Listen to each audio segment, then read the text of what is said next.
Un dimanche, en fin d'après-midi, une famille se promène le long de la rivière qui borde sa propriété. Sur la berge, ils découvrent une poubelle dégageant une odeur insoutenable. Quel était leur lien? Comment ces trois endroits pouvaient-ils être concernés par la même enquête? Les lieux semblent inoccupés et nous sommes dans l'obligation de forcer l'entrée. Elle m'a dit que si l'un de ses enfants disparaissait, elle serait bouleversée. C'était une grave erreur. On a pensé qu'il s'était passé quelque chose de louche dans cette maison. N'importe qui serait horrifié qu'un de ces objets ait servi dans un meurtre. Je savais que ce n'était qu'un ramassis de mensonges. Tout était faux. Je suis allée me coucher, mais j'ai pas dormi. Je n'ai plus jamais vraiment dormi depuis. Bonjour, je suis heureux de vous retrouver pour ce nouvel épisode des Enquêtes Impossibles. Dans la plupart des affaires criminelles, la victime connaît son meurtrier. C'est pourquoi la préoccupation première des enquêteurs consiste à vérifier les alibis de la famille et de l'entourage. Par contre, lorsqu'une poubelle scellée, contenant un cadavre sans tête ni main, est retrouvée échouée sur les berges d'une rivière, après avoir dérivé au fil de l'eau pendant des semaines, la tâche des policiers devient insurmontable. Les experts scientifiques parviendront-ils, malgré tout, à interpréter les rares indices laissés à leur disposition? La poubelle était couchée avec les roues face à la rivière à un angle d'environ 45 degrés. Les traces d'humidité sur le côté indiquaient qu'elle était restée dans la rivière un certain temps.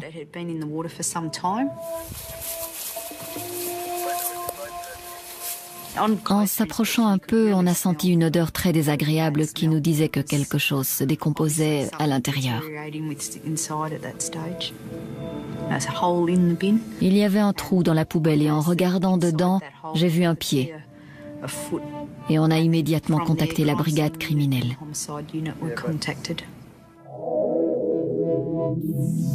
La première chose que j'ai remarquée, c'est que la poubelle avait été scellée avec 42 vis à tête hexagonale et de la colle silicone. La nature des trous dans la poubelle montrait que quelqu'un les avait volontairement faits à l'aide d'un instrument. Ce n'était pas naturel, pas comme si elle avait heurté quelque chose. J'ai retiré les vis du couvercle de la poubelle. Elles étaient toutes de même forme et de même taille. On les a comptées et placées sous scellé. On a ensuite retiré la colle, ce qui nous a permis d'ouvrir le couvercle et de dévoiler son contenu. J'ai vu un pied humain, un pied droit qui dépassait d'une couverture dans laquelle avait été enveloppé le reste du corps. On s'est tout de suite demandé quel genre de découverte macabre on allait faire. Apparemment, quelqu'un s'était donné la peine de faire beaucoup de route pour éloigner la poubelle et la faire couler pour que personne ne la découvre.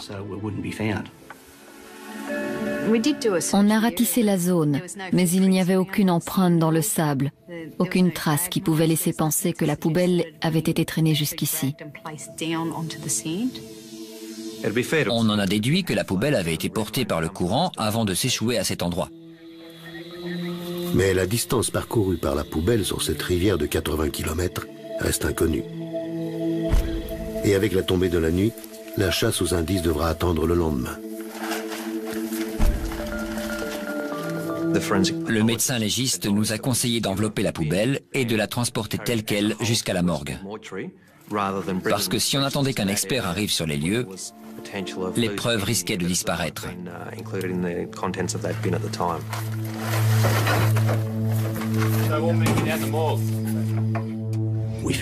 On a trouvé un corps enveloppé dans une couverture entourée d'une sorte de câble électrique pour maintenir le tout. Une fois la couverture enlevée, on a vu que la tête et les mains avaient été coupées. Le corps était momifié et dans un état de décomposition très avancé. Il s'agissait d'un homme d'une trentaine d'années, environ 30-35 ans. La cause exacte de la mort était inconnue. Il n'y avait aucune marque de couteau, aucune plaie par balle, et on n'avait plus la tête ni les mains. Les policiers sont face à une énigme. À défaut de pouvoir analyser la dentition de la victime ou de comparer ses empreintes digitales à celles contenues dans le fichier des personnes disparues. Aucun élément ne permet de l'identifier. Une seule chose est avérée. Le cadavre est celui d'un homme âgé d'une trentaine d'années. Néanmoins, en examinant avec attention le corps putréfié, les experts découvrent un indice qui leur accorde une dernière chance. Il y avait plusieurs tatouages sur les bras de la victime, et ça a permis à la police d'avoir une nouvelle piste pour l'identifier. L'identification du corps était essentielle, et le seul moyen de l'obtenir était de lancer un appel à témoins. La police a fait appel à la population pour identifier la victime d'un meurtre dont le corps démembré a été retrouvé dans une poubelle à roulettes dans la banlieue de Sydney. L'homme, qui aurait entre 20 et 40 ans, a été décapité. Ses mains ont également été coupées. Les enquêteurs ont cependant relevé 2 tatouages, l'un représentant une rose et l'autre un fil de fer barbelé. On misait tous sur les tatouages en espérant qu'un membre de sa famille ou un ami se manifesterait. Une enquête criminelle a été ouverte à la suite de la découverte d'un corps décapité dans une poubelle échouée au bord de la rivière Colo, au nord-ouest de Sydney. C'est une famille qui l'a découverte. Elle était scellée avec des vis et de la colle silicone. Les plongeurs ont exploré la zone où la poubelle a été retrouvée, mais n'ont rien repêché qui permette d'identifier le corps. Les seules pistes de la police sont les 2 tatouages sur les bras de la victime et la date approximative de sa mort.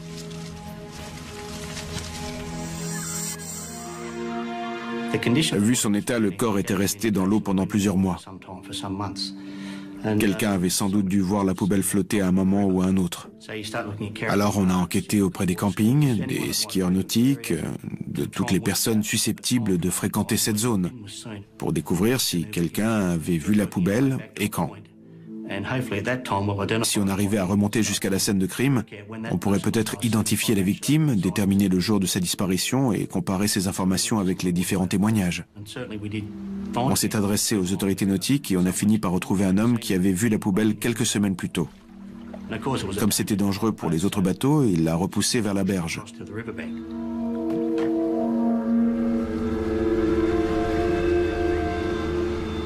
L'étape suivante consistait à découvrir à quel endroit elle avait été mise à l'eau. On a donc longé la rivière à la recherche de terrains de camping en pensant que le meurtre avait pu avoir lieu sur la berge, un peu plus en amont. On a cherché tous les accès à la rivière, que ce soit les routes ou les pontons d'amarrage, dans l'espoir de découvrir des traces de pneus, des vêtements ou même l'arme du crime.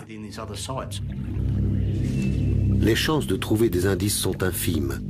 Heureusement, la médiatisation du meurtre ainsi que les tatouages vont porter leurs fruits.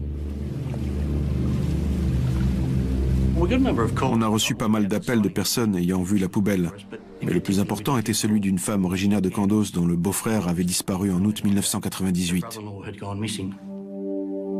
La date de disparition de cet homme correspond au stade de décomposition du corps. Mais plus important encore, les tatouages correspondent parfaitement à ceux de l'homme disparu. Aujourd'hui, une photo de Peter Astill a été diffusée. La police pense qu'il s'agit de la victime, mais il faudra 6 ou 7 semaines pour que les tests ADN le confirment. À ce stade de l'enquête, on pense qu'il s'agit de Peter Astill. Il a été vu pour la dernière fois le 9 août et depuis, il n'y a eu aucun mouvement sur son compte. C'est pourquoi on pense que c'est lui. Après avoir identifié Peter, on a pu étendre notre enquête jusqu'à Kandos. Le corps avait été retrouvé dans une rivière à la sortie de Windsor et on l'avait identifié comme étant Peter, vivant à Kandos, un village de campagne perché dans les montagnes bleues près de Muji. La distance séparant les 2 endroits était énorme. Peter avait l'habitude de s'asseoir sous le porche de sa maison très tôt le matin. Il prenait une tasse de café, s'asseyait au soleil et regardait les montagnes. Il appelait ça le pays de Dieu. Enfant, il était le clown de la famille. Peter s'entendait très bien avec ses frères et sœurs. Il était très proche de son grand frère parce qu'ils avaient à peu près le même âge. Il avait une vie relativement calme et se débrouillait très bien tout seul. Il avait un petit cercle d'amis, mais c'était de très bons amis. Peter a été vu pour la dernière fois le 9 août. Son frère et son neveu étaient avec lui, et sa mère l'a appelé pour lui dire qu'elle viendrait l'aider à aménager sa maison le lendemain.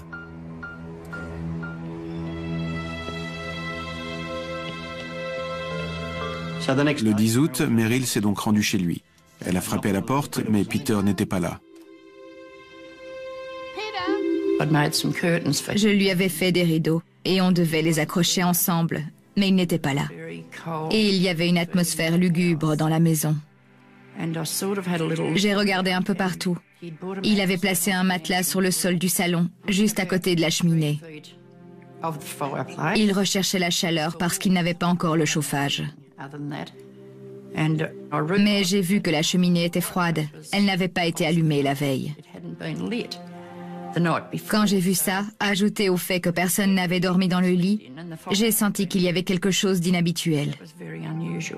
Et c'est là que j'ai commencé à m'inquiéter pour Peter.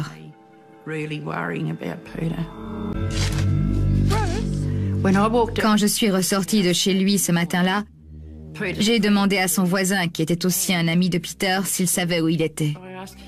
Il m'a répondu qu'il ne fallait pas s'inquiéter, qu'il reviendrait avant demain parce qu'il devait l'aider à poser sa clôture.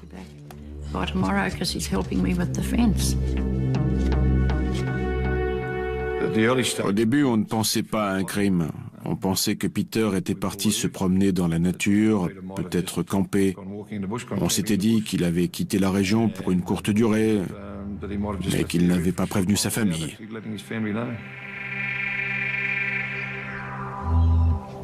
Qu'est-ce qui peut justifier un acte aussi violent? Comment peut-on décapiter quelqu'un, le mettre dans une poubelle et transporter son corps à des centaines de kilomètres de là pour le jeter dans un coin perdu? Pourquoi avait-il été tué? C'était un vrai dilemme pour nous. Après être parvenus à identifier le corps sans tête, les enquêteurs espèrent que l'intérieur de sa maison leur fournira des indices pour comprendre les circonstances atroces de son assassinat. Mais une mauvaise surprise les attend. Le pavillon de Peter Astill a entièrement brûlé 4 jours avant que son corps ne soit retrouvé dans la rivière. S'agit-il d'une incroyable coïncidence où le meurtrier a-t-il pris la précaution d'effacer les preuves pour égarer les policiers? La maison de Peter Astill était en fibrociment. C'était un logement social. L'intérieur de la maison était vide, il n'y avait aucun meuble. Les murs du salon et de la salle à manger tenaient encore debout, mais ils avaient été ravagés par le feu. De l'autre côté de la maison, il y avait les chambres. Les murs avaient brûlé, le toit s'était effondré. Il ne restait plus que la charpente. L'hypothèse du court-circuit électrique était éliminée d'office parce que l'électricité avait été coupée et les fusibles retirés. On avait utilisé un accélérant. Il y avait de l'essence dans l'herbe et d'autres éléments qui permettaient de conclure à un incendie criminel. Si le meurtre avait eu lieu dans la maison et que quelqu'un avait voulu détruire les preuves, il ne l'aurait pas fait aussi longtemps après. Pourquoi attendre 3 mois pour détruire des preuves? L'enquête sur le meurtre de Peter Astill engendre plus de questions qu'elle ne fournit de réponses. On avait rassemblé certaines pièces du puzzle, mais il nous manquait encore des morceaux. Mais la poubelle va leur fournir une pièce supplémentaire.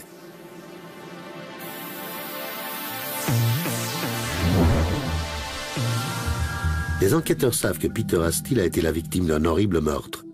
Ils savent également qu'ils ont 4 mois de retard dans leur enquête. Et pour ajouter à leur frustration, la maison de la victime a été dévorée par les flammes. La poubelle est le seul indice qui leur reste. Sur la poubelle, il y avait les lettres GLCC, ce qui signifie Greater Lithgow City Council. Mais on n'avait qu'un numéro 2 et il y avait probablement beaucoup de numéros 2 dans la région. Au moins on savait à peu près d'où venait la poubelle. On était aussi impatients de découvrir ce qu'il y avait à l'intérieur, peut-être d'autres indices dont l'arme du crime. On a retrouvé 2 couteaux rouillés et un tube de colle.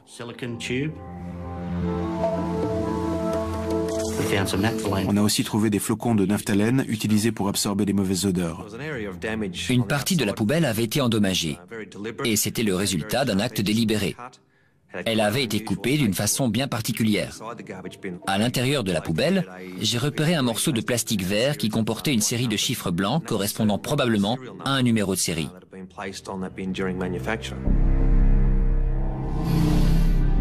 Et le morceau correspondait parfaitement à la partie manquante de la poubelle, ce qui indiquait que le numéro de série avait été volontairement découpé. Heureusement, le numéro de série était tombé à l'intérieur de la poubelle avec le corps et le tueur ne s'était pas donné la peine de le récupérer. Il s'est probablement dit que le corps coulerait et que ce n'était pas la peine de s'en faire pour ça. Mais c'était une grave erreur. On avait donc un numéro de série qui correspondait à une adresse précise à Lithgow. On avait un corps retrouvé à Colo, en périphérie de Sydney, une poubelle provenant de Lithgow et une victime originaire de Kandos. Et ces trois endroits sont éloignés de plusieurs centaines de kilomètres. Quel était leur lien? Comment ces trois endroits pouvaient-ils être concernés par la même enquête? Mon coéquipier a appelé les policiers de la ville de Kandos pour les interroger sur Peter. Quel était son mode de vie? Avec qui passait-il du temps? Et c'est là qu'on a appris que son voisin s'appelait Bruce Patterson.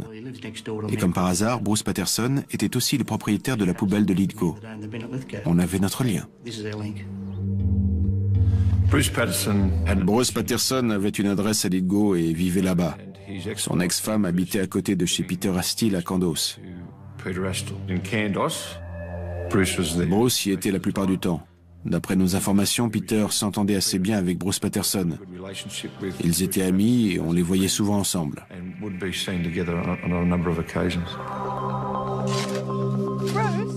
Bruce est le voisin auquel Meryl Astle a parlé de la disparition de son fils.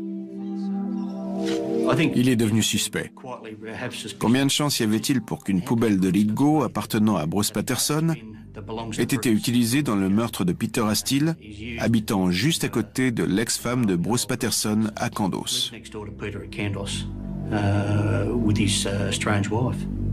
Si le meurtrier n'avait pas commis la négligence de laisser retomber le morceau de plastique contenant le numéro de série à l'intérieur de la poubelle, jamais les enquêteurs n'auraient pu connaître son lieu d'origine. Profitant de cette chance inespérée, les policiers se rendent à Lithgow et perquisitionnent la maison de Bruce Patterson, le voisin et ami de la victime. Cette piste va-t-elle porter ses fruits? Ou la poubelle incriminante a-t-elle été volée et transportée par l'assassin sur la scène de crime plusieurs centaines de kilomètres plus loin? Enfin, sur une piste sérieuse, les enquêteurs décident d'inspecter la maison de Bruce Patterson à Lithgow. On effectue une perquisition au numéro 2 Page Street, P-A-G-E, à Lithgow. Les lieux semblent inoccupés et nous sommes dans l'obligation de forcer l'entrée.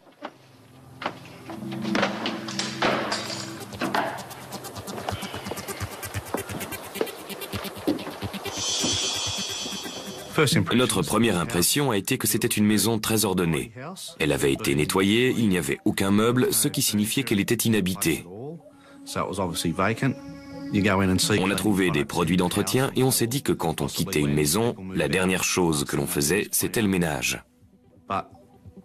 Mais étant donné les circonstances, la présence de ces produits nous faisait penser qu'il s'était passé quelque chose de louche dans cette maison.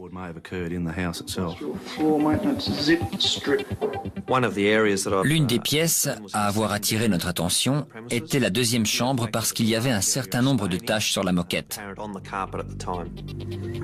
Ces taches pouvaient être du sang. Et quand j'ai fait retirer la moquette, on a tout de suite vu une grosse marque sur le sol, sur la sous-couche et sur le plancher en bois qui se trouvait sous la moquette. On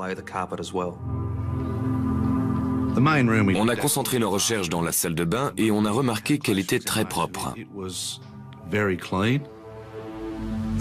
La baignoire était recouverte d'un film blanc. On aurait dit qu'elle venait d'être repeinte. Il était possible que le corps ait été décapité dans cette pièce. Et les preuves pouvaient très bien avoir disparu dans les canalisations. Les tuyaux sont démontés et envoyés au laboratoire d'analyse avec des échantillons de sang prélevés dans la maison. Jusqu'à ce qu'on puisse confirmer qu'un crime avait eu lieu à cet endroit, c'était juste une maison qui venait d'être nettoyée. La police mène également son enquête chez l'ex-femme de Bruce Patterson. Bruce Patterson est présent et les enquêteurs le conduisent au commissariat pour l'interroger. La première question à lui poser était pourquoi sa poubelle avait-elle été utilisée dans un meurtre. On voulait qu'il nous donne une explication parce que la seule preuve qu'on avait pour le relier au crime était la poubelle. Il était possible que quelqu'un ait volé sa poubelle et qu'il se soit retrouvé dans une situation délicate sans le vouloir. Mais le problème, c'est que cette poubelle lui appartenait. À ce stade de l'enquête, le fait que Bruce Patterson soit interrogé éveille les soupçons de Meryl Steele. Le jour où elle a parlé à Bruce Patterson, son ex-femme était également présente. Quand je lui ai demandé si elle avait vu Peter et que je lui ai dit que je m'inquiétais pour lui, elle s'est mise à pleurer. Elle m'a dit que si un de ses enfants disparaissait, elle serait bouleversée.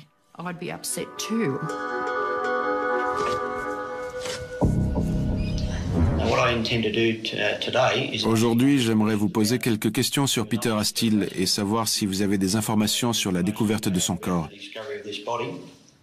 À ce stade, on avait une raison valable de parler à Bruce. On avait une poubelle lui appartenant et on savait qu'il était l'une des dernières personnes à l'avoir vue. C'était notre point de départ. Quand est-ce que vous avez vu Peter pour la dernière fois? Je ne sais plus exactement quand c'était, mais je me souviens que j'étais venu monter une clôture pour mon ex-femme. Vous montiez une clôture? Oui, Peter était dehors en train de boire un café quand je creusais les trous pour la clôture. Ce qui nous intéressait, c'était les parties manquantes du corps. Alors, quand on a entendu parler de trous pour les poteaux de clôture, on s'est dit que c'était peut-être un bon moyen de dissimuler des preuves. On a utilisé des chiens de la brigade pour inspecter la clôture, mais on n'a rien trouvé. Comment les panneaux sont-ils reliés aux poteaux? Ils sont vissés? Oui. Et où avez-vous acheté les vis et tout le matériel pour le faire? C'était dans le kit d'installation. C'est alors qu'on s'est rendu compte que les vis retrouvées sur la poubelle étaient les mêmes que celles utilisées pour fixer la clôture. C'était une autre pièce du puzzle à étudier. Je vais vous montrer les photos d'une poubelle. C'est la poubelle qui a été retrouvée dans la rivière Colo.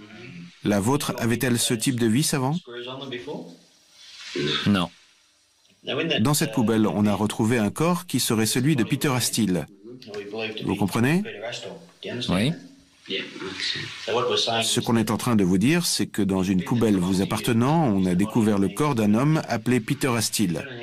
Vous pouvez nous expliquer comment un corps s'est retrouvé dans votre poubelle de Lithgow avant de finir dans la rivière Colo? Non. Vous avez mis ce corps dans la poubelle? Non. Son comportement n'a pas changé. N'importe qui aurait été horrifié qu'un de ces objets ait servi dans un meurtre. On s'attendait à ce qu'il nous dise « C'est terrible, comment ça a pu se produire ?» J'ai perdu ma poubelle. Mais des maisons avaient été détruites dans mon quartier, alors j'en ai vite retrouvé une. Quand l'avez-vous perdue? Je suis plus tellement sûr de la date. Et quand vous ne l'avez pas retrouvée, vous avez décidé d'en prendre une autre pour la remplacer? Vous pouvez appeler ça du vol si vous voulez, mais... On a longuement parlé de sa poubelle, et c'est là qu'il m'a dit « J'ai volé une poubelle, alors accusez-moi de vol. Vous pouvez pas m'accuser de meurtre. » Plusieurs éléments troublants intriguent les policiers. La maison de Bruce Patterson est vide et elle a été récurée du sol au plafond, comme pour faire disparaître toute preuve matérielle. Pour construire sa clôture, Patterson a d'autre part utilisé des vis identiques à celles qui ont servi à sceller la poubelle contenant le cadavre. Enfin, Patterson ne manifeste aucune émotion en évoquant la disparition tragique de son ami. Pendant que le suspect est interrogé, les policiers perquisitionnent au domicile de Lynette, son ex-femme. À Candos, on a examiné une voiture qui était garée derrière la maison. C'était un très vieux modèle en mauvais état. Et on a remarqué que les barres de protection latérales ainsi que le pare-choc avaient été retirés, puis refixés avec des écrous. Il y avait aussi des traces de choc sur les feux et on voyait qu'ils avaient été recollés avec de la colle silicone. On a emmené le véhicule au laboratoire de la section criminelle pour faire un examen approfondi de l'intérieur et de l'extérieur de la voiture. Il y avait 2 taches circulaires sur la banquette arrière. Et on en a d'abord déduit que la poubelle avait pu être placée sur le siège arrière du véhicule. On a essayé de mettre une poubelle dans différentes positions pour voir si les marques correspondaient. Après cette expérience, on ne pouvait pas affirmer que les marques avaient été laissées par ce type de poubelle, mais on ne pouvait pas non plus exclure cette possibilité. Il n'y avait rien de spécial à tirer de la voiture, mais on avait la preuve qu'il avait utilisé des vis et de la colle silicone. Ça ne prouvait rien, mais c'était une autre pièce du puzzle à examiner.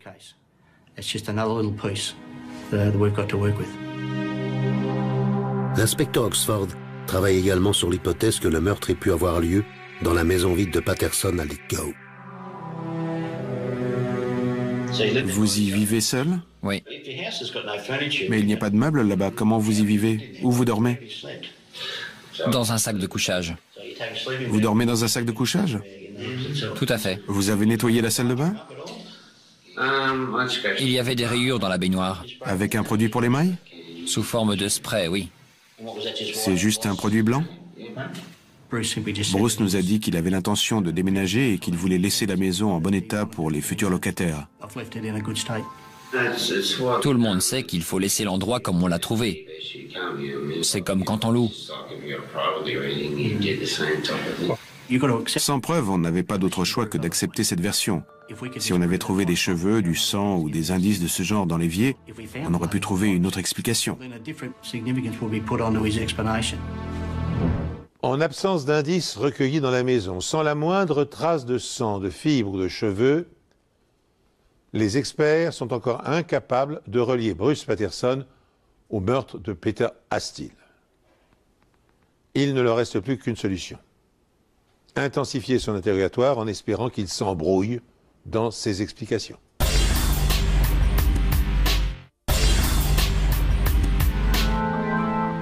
Pendant l'interrogatoire, il nous a dit qu'il avait vendu tous ses meubles ou qu'il les avait donnés à une œuvre de charité de Lithgow.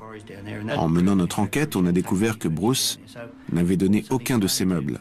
C'était la première fois que son armure s'effritait. Il nous mentait. Ensuite, on a commencé à vérifier ses déplacements au moment du meurtre. Le 9 août était le jour de la disparition de Peter. D'après ce qu'il nous a dit, il posait une clôture, donc il était dans les environs. L'étape suivante consistait à interroger les habitants de Candos. On cherchait à savoir s'ils connaissaient Peter, quand ils l'avaient vu pour la dernière fois, et s'ils avaient entendu quelque chose de particulier cette nuit-là. Aux alentours de minuit, une voisine a entendu un chien aboyer du côté de chez Bruce, puis une voiture partir de chez lui. Tous les éléments contre lui mis bout à bout le plaçaient comme principal suspect, surtout qu'on n'avait pas d'autres suspects à ce moment-là. Ensuite, on a étudié l'incendie. Est-ce que Bruce avait tenté de détruire la scène de crime pour éliminer toutes les preuves? Les enquêteurs sont maintenant convaincus que Bruce Patterson est le meurtrier de Peter Astill. Mais ils sont dans l'impossibilité de pouvoir le prouver. Ils ne comprennent pas non plus quel pourrait être le mobile du suspect, puisque Patterson et Astill n'étaient pas rivaux dans une affaire sentimentale et qu'ils n'entretenaient pas non plus de relations d'argent. 4 mois après le crime, et alors que l'enquête est en train de tourner court, l'appel téléphonique d'un psychiatre confirme les soupçons des policiers. Il a eu un patient qui lui a confié avoir tué quelqu'un. Il avait tiré sur un homme, l'avait décapité, lui avait coupé les mains et l'avait mis dans une poubelle et jeté dans la rivière. Alors je lui ai demandé le nom de son patient et il m'a dit Bruce Patterson. La police le retrouve chez son ex-femme à Candos. Une fois que je lui ai dit que j'avais parlé à son médecin, il a accepté son sort. Il nous a dit « J'ai tué Peter, je suis coupable ». Madame Patterson, j'ai ici un mandat de perquisition me permettant de fouiller votre maison à la recherche de liens avec la mort de Monsieur Astill. Je vais ensuite vous demander de me suivre au commissariat de Mudgee où on vous posera des questions concernant la mort de Peter Astill. Vous comprenez?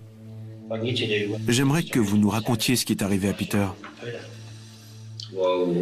On buvait beaucoup tout en écoutant de la musique. Il avait fait un feu de cheminée. Quand je suis arrivé chez lui ce soir-là, je n'avais pas l'intention de le menacer. Mais on avait beaucoup bu. Et nos sujets de conversation m'exaspéraient.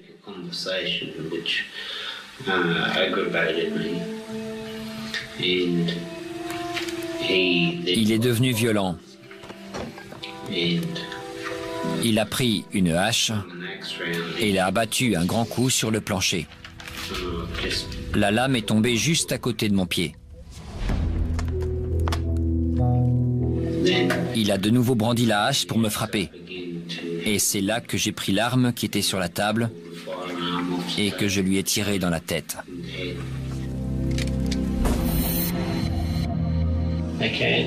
Comment cette arme est arrivée chez Peter? Peter aimait les armes et je l'avais emmené pour lui montrer. Pouvez-vous me décrire cette arme? C'était un 357 Magnum. Pourquoi l'aviez-vous acheté? Bonne question. Probablement une fantaisie. J'envisageais de faire un braquage à un moment donné, mais je ne l'ai jamais fait. Mais j'avais jamais envisagé qu'elle puisse me servir pour un meurtre. Enfin, pour tirer sur quelqu'un.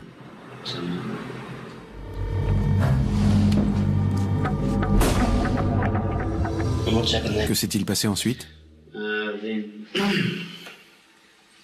J'étais sous le choc de ce que je venais de faire. Ensuite, je lui ai coupé la tête et les mains. Avec la hache? Oui. Et après? J'ai brûlé ces parties du corps pour détruire les preuves.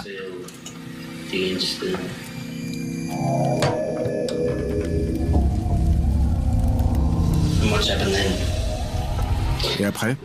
Ensuite, j'ai pris une couverture pour envelopper le corps. Je l'ai mis dans la voiture et je l'ai emmené à un endroit où je pouvais m'en débarrasser jusqu'à ce que je sache quoi en faire.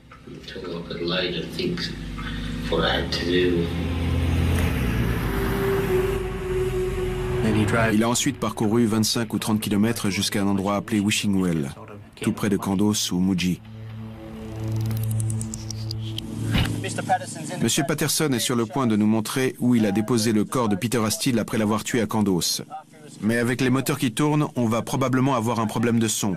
Alors je vais vous demander de parler bien fort. Pourquoi avez-vous choisi cet endroit pour jeter le corps de Peter? Pourquoi cet endroit en particulier? Je ne voulais pas trop m'éloigner de la ville parce que j'avais des preuves à détruire à la maison. Je voulais brûler sa tête et ses mains. Vous pouvez nous montrer comment vous avez mis le corps? Je l'ai poussé et avec l'élan, il s'est mis à dévaler la pente jusqu'à l'endroit où se trouve l'inspecteur.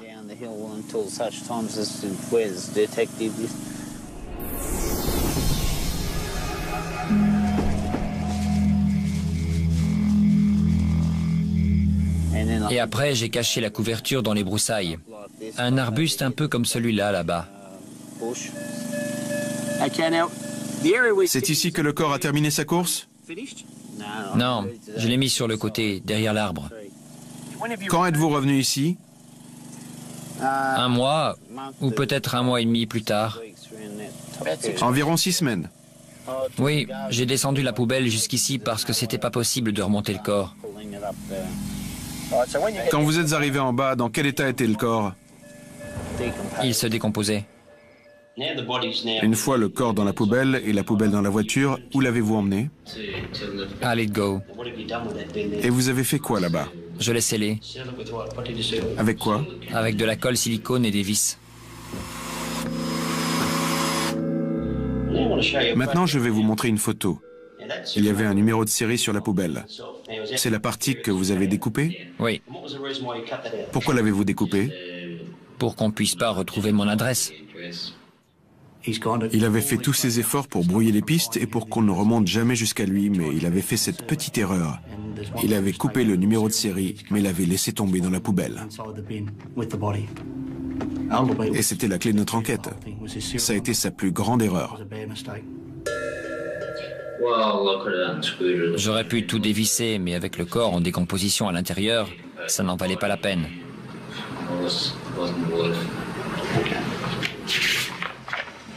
Patterson roule encore 2 heures au volant de sa voiture avant de se débarrasser du corps d'Astille 10 km en amont de l'endroit où la poubelle a été retrouvée sur la berge de la rivière.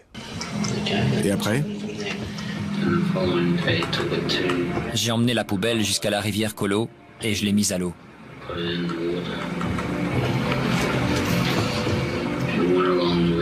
J'ai longé la rive jusqu'à un endroit où je pouvais traverser. J'ai essayé de la faire couler, mais quand j'ai vu que c'était pas possible, j'ai compris que quelqu'un la découvrirait un jour. Bruce Patterson a comparu hier devant le tribunal de Mudgee. Au cours de sa brève apparition, la police a laissé entendre qu'elle avait arrêté l'homme de 37 ans chez lui et qu'il avait confessé sa culpabilité dans le meurtre de Peter Astille. J'ai tout de suite compris que j'avais eu une réaction extrême. Mais c'était un cas de légitime défense. C'était pas ma faute, il m'a attaqué et je n'ai fait que me défendre. Il essayait de s'en sortir comme il pouvait. Il fallait donc qu'on trouve des preuves qui permettraient de confirmer sa version des faits. Bruce Patterson a avoué avoir tué Peter Astille, mais plaide la légitime défense. Cependant, la police a de grandes réserves sur sa version des faits. Cet homme voulait avouer son crime, mais il faisait tout pour limiter son implication, sa culpabilité. Sur quelle partie de son corps vous avez pointé votre arme? Sa tête. Une partie de sa tête en particulier? Je dirais le front. Il était mort avant de toucher le sol. On cherchait à prouver qu'il s'agissait d'un meurtre de sang-froid. On sentait que c'était très violent et que ça s'était produit en une fraction de seconde. Quelle était votre intention quand vous lui avez pointé l'arme dessus? Je voulais qu'il arrête, qu'il recule. Quelle était votre intention quand vous avez appuyé sur la détente? J'avais pas l'intention de le tuer. Comment savoir si Peter n'avait pas été abattu par derrière et que l'orifice d'entrée de la balle ne se trouvait pas à l'arrière de son crâne? Dans ce cas-là, ça aurait été difficile pour lui d'invoquer la légitime défense. Est-ce que c'était une exécution? C'est peut-être pour ça qu'il l'a décapité, pour qu'on ne puisse pas voir qu'il s'agissait d'un acte délibéré. Patterson dit avoir brûlé la tête de sa victime, Peter Astille, dans la cheminée de ce dernier. La maison a été brûlée avant qu'on apprenne qu'il s'agissait de la maison de Peter. Quand les techniciens sont arrivés sur la scène du crime à Candos, la maison avait été détruite. Ils ont fait des prélèvements dans la cheminée, mais ils n'ont pas trouvé de restes humains. Donc rien ne prouvait que la tête avait été brûlée dans cette cheminée. Comme la police l'avait suspecté, Patterson est le pyromane. Pourquoi avez-vous mis le feu à sa maison? Vu ce qu'il s'était passé dans la maison, j'ai voulu la brûler pour faire disparaître toutes les preuves. Vous avez brûlé la maison 4 jours avant la découverte du corps. Vous avez pressenti que la poubelle allait réapparaître? Je le savais. Alors vous avez décidé de mettre le feu? Je savais qu'elle referait surface. Quand Patterson a dit qu'il avait tué et mutilé Peter dans la maison, je savais que ce n'était qu'un ramassis de mensonges.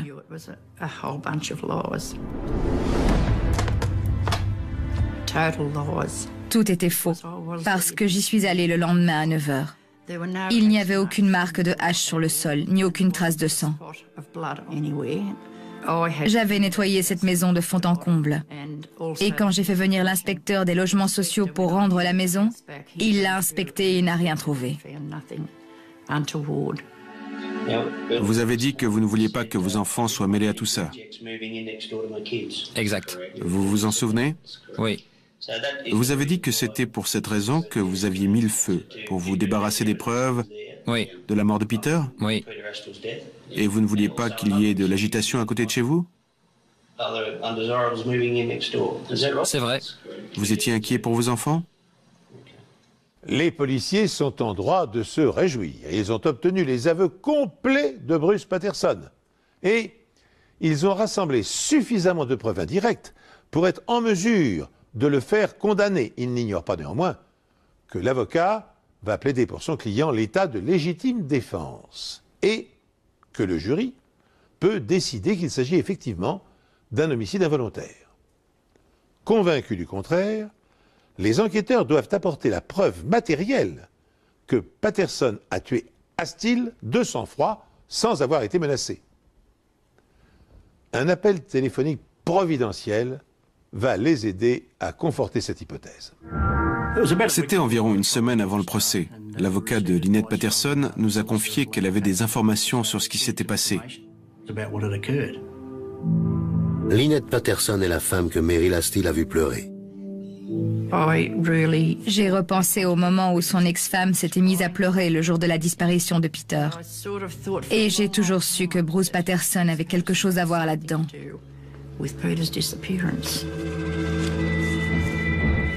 Lynette Patterson, tout ce que vous direz aujourd'hui ne pourra pas être retenu contre vous devant un tribunal. Vous comprenez? Je comprends.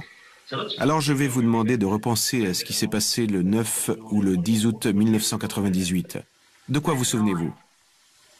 Ce soir-là, Bruce avait décidé de tuer Peter. J'ai essayé de l'en empêcher. Et à ce moment-là, j'ai même voulu aller prévenir la police, mais j'avais trop peur.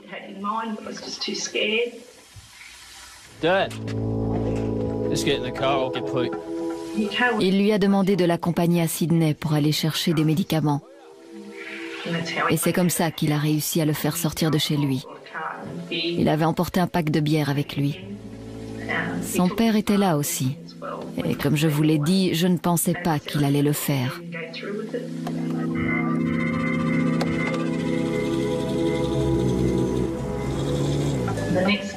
Et puis je ne sais pas quelle heure il était exactement, mais il est revenu.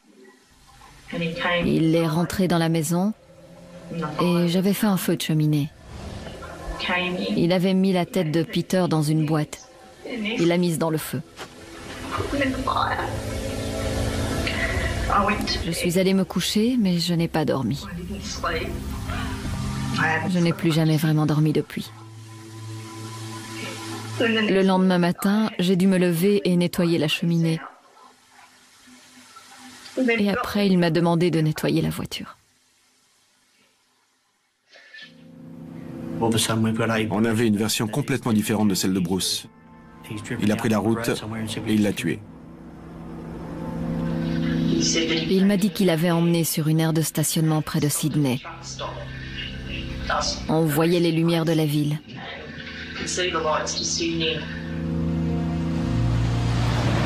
Apparemment, Peter a dit qu'il avait besoin de faire un petit arrêt. Il est sorti de la voiture et au moment où il se dirigeait vers un arbre, Bruce l'a interpellé et lui a tiré dessus. Il n'y a pas de légitime défense. Je crois vraiment que c'était un meurtre prémédité. Il y avait une nouvelle scène de crime, une aire de stationnement à Currayong. Le père de Bruce est mort dans le courant de l'année et on ne saura jamais s'il était impliqué. Un mois plus tard, Lynette avoue avoir accompagné son ex-mari et son père à Currayong pour ramasser le corps de Peter. Ils sont ensuite retournés à Lithgow, où elle a vu Bruce mettre le corps dans une poubelle. Il a laissé la poubelle dans la buanderie pendant une semaine et il est retourné la sceller. Et il a coupé le numéro de série? Oui, c'est là qu'il l'a fait. Vous étiez là? Oui. Il a dit quelque chose? Il est tombé dans la poubelle. Il a dit qu'il devait s'en débarrasser parce que ça pouvait conduire la police jusqu'à lui. C'était une affaire très délicate. Mais je crois que sans le témoignage de Lynette Patterson, sans les aveux de Bruce ou sans le numéro de série, ça aurait pu être le crime parfait. J'ai fait une grosse dépression cette année à cause de tout ça. J'ai pas supporté de tout savoir et d'essayer de continuer à vivre sans rien dire. Il m'a battu plusieurs fois, il m'a mis un couteau sous la gorge et il m'a même laissé une cicatrice. Et c'est pour ça que j'ai gardé cette histoire pour moi.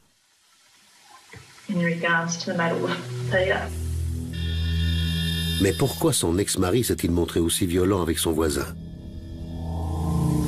C'était parce qu'il habitait un logement social et qu'il ne voulait pas avoir ce genre de personnes à côté de chez lui.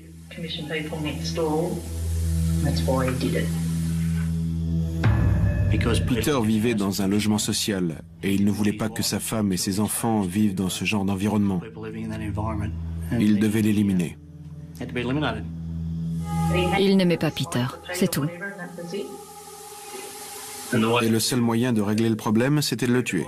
C'est ce qu'il a dit? C'est comme ça qu'il voyait les choses. Et une fois Peter éliminé, Bruce n'allait pas laisser quelqu'un d'autre en profiter. Bruce vivait lui aussi dans un logement social à Lithgow, alors je trouve ça bizarre qu'il se soit permis ce genre de jugement. Et quand Lynette Patterson est arrivée avec cette nouvelle déclaration pour le premier jour du procès, Bruce a changé son fusil d'épaule et plaidé coupable. L'affaire est devenue le meurtre du corps dans la poubelle. Bruce Patterson, 38 ans, a avoué son crime. La Cour suprême de Sydney l'a condamné à 22 ans de prison pour meurtre et 4 ans et demi pour incendie criminel. Justice a été rendue. Mais ce n'est jamais assez. Il aurait dû être condamné à perpétuité sans remise de peine. Une vie contre une vie. Bruce Patterson pourra espérer une liberté conditionnelle en 2018. Je déteste Bruce Patterson.